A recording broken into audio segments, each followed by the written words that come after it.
وهو محسن فقد استمسك بالعروة الوثقى وإلى الله عاقبة الأمور. ومن كفر فلا يحزنك كفره إلينا مرجعهم فننبئهم بما عملوا إن الله عليم بذات الصدور. نمتعهم قليلا ثم نضطرهم إلى عذاب غليظ. ولئن سألتهم من خلق السماوات والأرض ليقولن الله قل الحمد لله بل أكثرهم لا يعلمون. لله ما في السماوات وما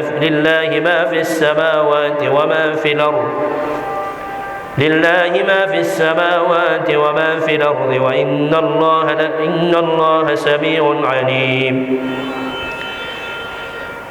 لله ما في السماوات والأرض إن الله هو السميع البصير. إن الله هو الغني الحميد. ما خلقكم ولا بعثكم إلا كنفس واحدة إن الله سميع بصير. ولو أن ما في الأرض من شجرة أقلام والبحر يمده من بعده 7 أبحر ما نفدت كلمات الله إن الله عزيز حكيم. ما خلقكم ولا بعثكم إلا كنفس واحدة إن الله سميع بصير. ألم تر أن الله يولج الليل في النهار ويولج النهار في الليل وسخر الشمس والقمر كل يجري إلى أجل مسمى وأن الله بما تعملون خبير. ذلك بأن الله هو الحق وأن ما تدعون من دونه الباطل وأن الله هو العلي الكبير. ألم تر أن الفلك تجري في البحر بنعمة الله ليريكم من آياته إن في ذلك لآيات لكل صبار شكور. وإذا غشيهم موج كالظلل دعوا الله مخلصين له الدين فلما نجاهم إلى البر فمنهم مقتصد وما يجحد بآياتنا إلا كل ختان كفور. يا أيها الناس اتقوا ربكم واخشوا يوما لا يجزي والد عن ولده ولا مولود هو جاز عن والده شيئا إن وعد الله حق فلا تغرنكم الحياة الدنيا ولا يغرنكم بالله الغرور. إن الله عنده علم الساعة وينزل الغيث ويعلم ما في الأرحام وما تدري نفس ماذا تكسب غدا وما تدري نفس بأي أرض تموت إن الله عليم خبير. ألف لام ميم تنزيل الكتاب لا ريب فيه من رب العالمين. أم يقولون افترى بل هو الحق من ربك لتنذر قوما ما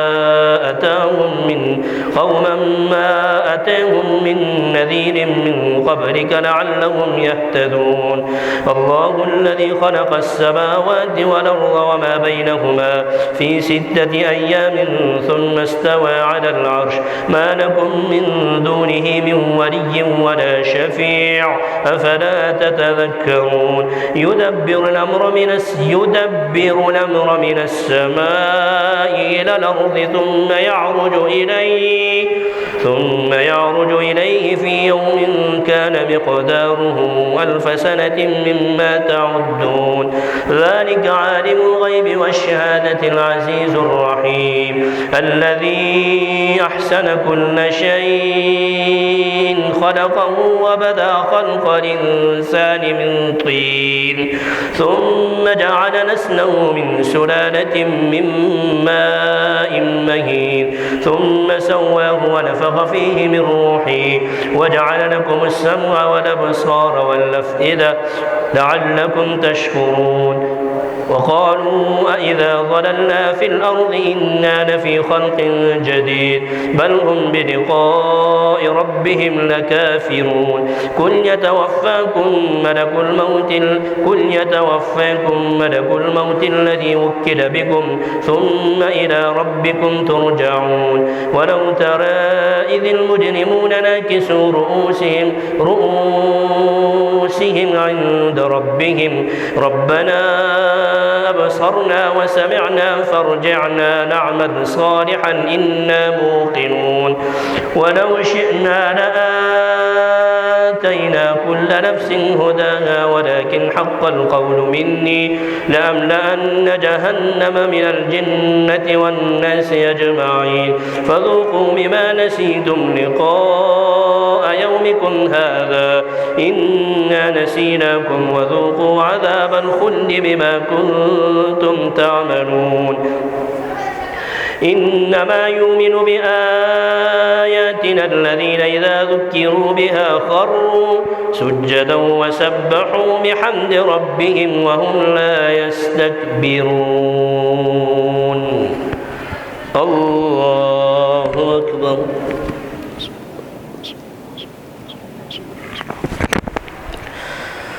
الله أكبر تتجافى جنوبهم عن المضاجع يدعون ربهم خوفا وطمعا ومما رزقناهم ينفقون فلا تعلم نفس ما أخفي لهم من قرة أعين جزاء بما كانوا يعملون أفمن كان مؤمنا كمن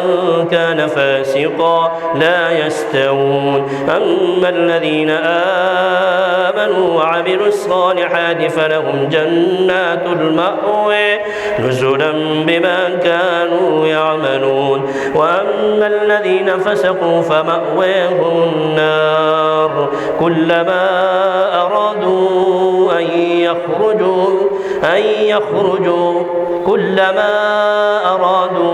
يخرجوا وأما الذين فسقوا فمأواهم النار كلما أرادوا أن يخرجوا منها من غم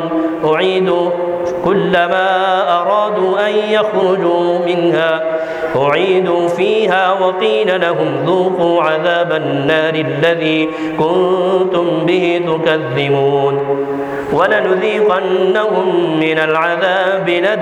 أدنى دون العذاب الأكبر لعلهم يرجعون ومن أظلم ممن ذكر بآيات ربه فأعرض عنها إنا من المجرمين منتقمون ولقد آتينا موسى الكتاب فلا تكن في مرية من لقائه وجعلناه هدى لبني إسرائيل وجعلنا منهم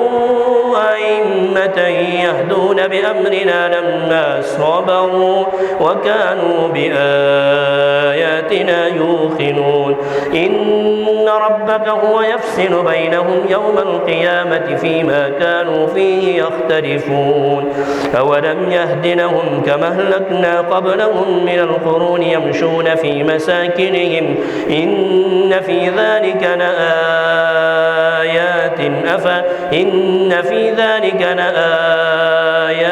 أفلا يسمعون أولم يروا أنا نسوق الماء إلى الأرض الجرز فنخرج به زرعا تأكل منه أنعامهم وأنفسهم أفلا يبصرون ويقولون متى هذا الفتح إن كنتم صادقين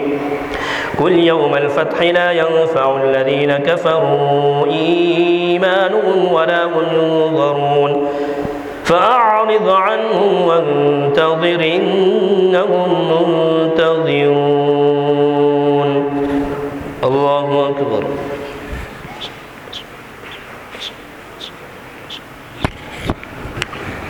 سمع الله لمن حمده الله أكبر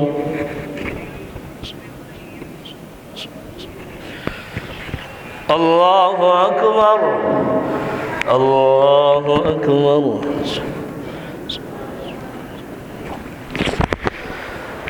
الله أكبر الحمد لله رب العالمين الرحمن الرحيم ملك يوم الدين إياك نعبد وإياك نستعين اهدنا الصراط المستقيم صراط الذين أنعمت عليهم غير المغضوب عليهم ولا الضالين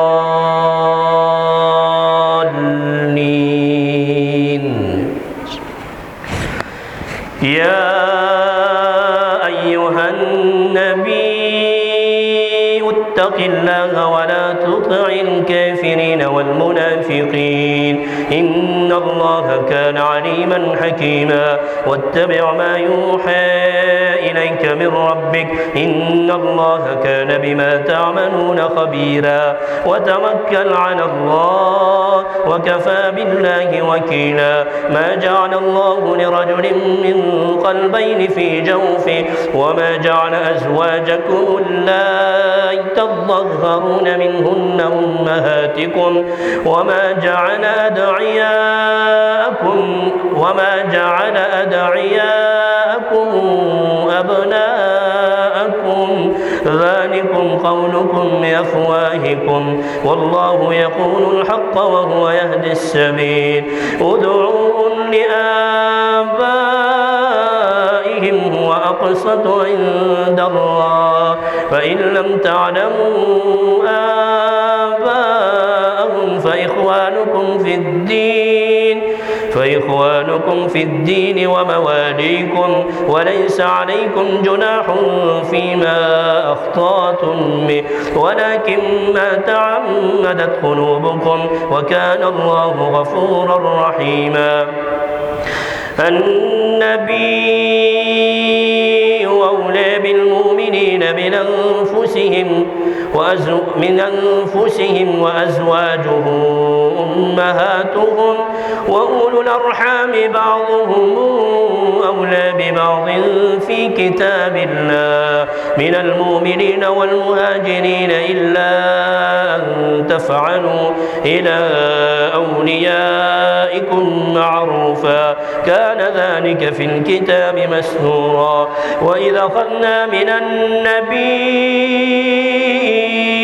ميثاقهم ومنك ومن نوح وإبراهيم وموسى وعيسى بن مريم وأخذنا منهم ميثاقا غليظا ليسأل الصادقين عن صدقهم وأعد للكافرين عذابا أليما يا أيها الذين آمنوا اذكروا نعمة الله عليكم إذ جاءتكم جنود فأرسلنا عليهم ريحا وجنودا لم تروها وكان الله بما تعملون بصيرا إذ جاءوكم من فوقكم ومن أسفل منكم وإذ زاغت الأبصار وبلغت القلوب الحناجر وتظنون بالله الظنونا هنالك ابتلي المؤمنون وزلزلوا زلزالا شديدا وإذ يقول المنافقون والذين في قلوبهم مرض ما وعدنا الله ورسوله إلا غرورا وإذ قالت طائفة منهم يا أهل يثرب لا مقام لكم فارجعوا ويستأذن فريق منهم النبي يقولون إن بيوتنا عورة وما هي بعورة إن يريدون إلا فرارا ولو دخلت عليهم من أقطارها ثم سئلوا الفتنة لأتوها وما تلبثوا بها إلا يسيرا ولقد كانوا عاهدوا الله من قبل لا يولون الأدبار وكان عهد الله مسؤولا قل لن ينفعكم الفرار إن فررتم من الموت أو القتل وإذا لا تمتعون إلا قليلا قل من ذا الذي يعصمكم من الله إن أراد بكم سوءا وراد بكم رحمة ولا يجدون لهم من دون الله وليا ولا نصيرا قد يعلم الله المعوقين منكم والقائلين لإخوانهم هلم إلينا ولا ياتون البأس إلا قليلا أشحة عليكم فإذا جاء الخوف رأيتهم ينظرون إليك تدور أعينهم كالذي يخشى عليه من الموت فإذا ذهب الخوف سلكوكم بألسنة حداد أشحة على الخير أولئك لم يؤمنوا فأحبط الله أعمالهم وكان ذلك على الله يسيرا يحسبون الأحزاب لم يذهبوا وإن يأتي الأحزاب يودوا لو أنهم بادون في الأعراب يسألون عن أنبائكم ولو كانوا فيكم ما قاتلوا إلا قليلا لقد كان لكم في رسول الله أسوة حسنة لمن كان يرجو الله واليوم الآخر وذكر الله كثيرا ولما رأى المؤمنون الأحزاب قالوا هذا ما وعدنا الله ورسوله وصدق الله ورسوله وما زادهم إلا إيمانا وتسليما من المؤمنين رجال صدقوا ما عاهدوا الله عليه فمنهم من قضى نحبه ومنهم من ينتظر وما بدلوا تبديلا ليجزي الله الصادقين بصدقهم ويعذب المنافقين إن شاء يتوب عليهم إن الله كان غفورا رحيما ورد الله الذين كفروا بغيظهم لم ينالوا خيرا وكفى الله المؤمنين القتال وكان الله قويا عزيزا وأنزل الذين ظاهروهم من أهل الكتاب من صياصيهم وقذف في قلوبهم الرعب فريقا تقتلون وتأسرون فريقا وأورثكم أرضهم وديارهم وأموالهم وأرضا لم تطئوها وكان الله على كل شيء قديرا يا أيها النبي قل لأزواجك إن كنتن تردن الحياة الدنيا وزينتها فتعالين أمتعكن وأسرحكن سراحا جميلا يا أيها النبي قل لأزواجك إن كنتن تردن الحياة الدنيا وزينتها فتعالين أمتعكن وأسرحكن سراحا جميلا وإن كنتن تردن الله ورسوله والدار الآخرة فإن الله أعد للمحصنات منكن أجرا عظيما يا نساء النبي من يات منكن بفاحشة مبينة يضاعف لها العذاب ضعفين وكان ذلك على الله يسيرا. الله أكبر.